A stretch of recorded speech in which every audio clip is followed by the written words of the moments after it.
Hey, it's Alex here. Welcome back to my video blog. Today we're going to talk about, are low appraisal values something that is still happening in today's market?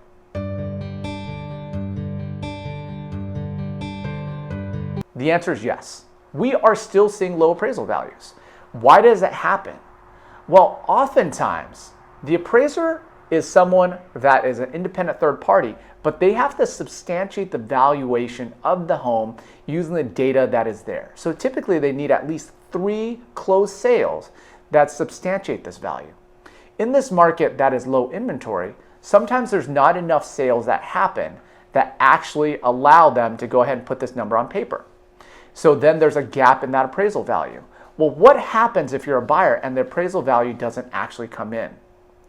Well, oftentimes what used to happen before the market was the way it was is that you would actually be able to negotiate with the seller. Let's say that you're in contract at $900,000 and the appraisal value comes in at $875,000. You can negotiate out with the seller. Sometimes the seller will drop down to the $875,000 number if there's no other offers.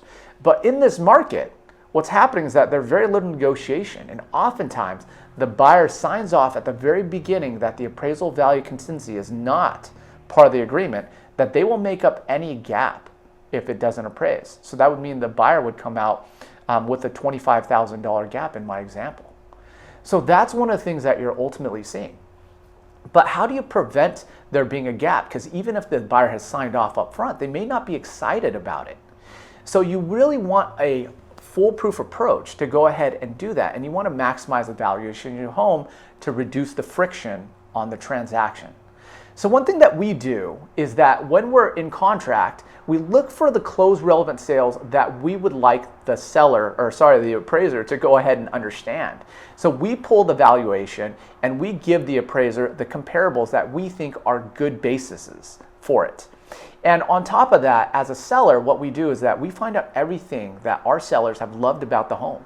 Every single upgrade they've done, what the cost was, and how it compares to other homes. So we actually do our own comparative market analysis to go ahead and help substantiate the value, because appraisers are very busy and they actually don't get paid a whole lot of money to do what they do.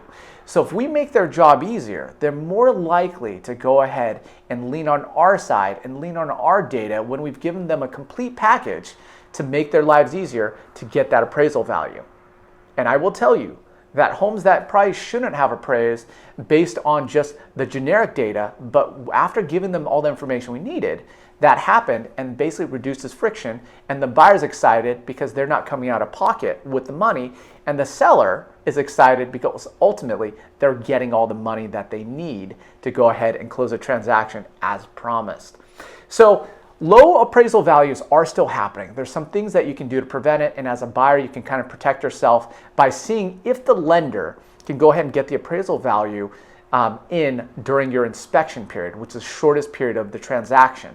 But if you'd like to chat about these strategies or what we've kind of done to kind of hedge the bets and protect our clients, both the buy and the sell side, definitely reach out to me. But thanks for joining me on my video blog. If there's anything I could do to help you and your family, definitely let me know. I hope you have a great rest of your day.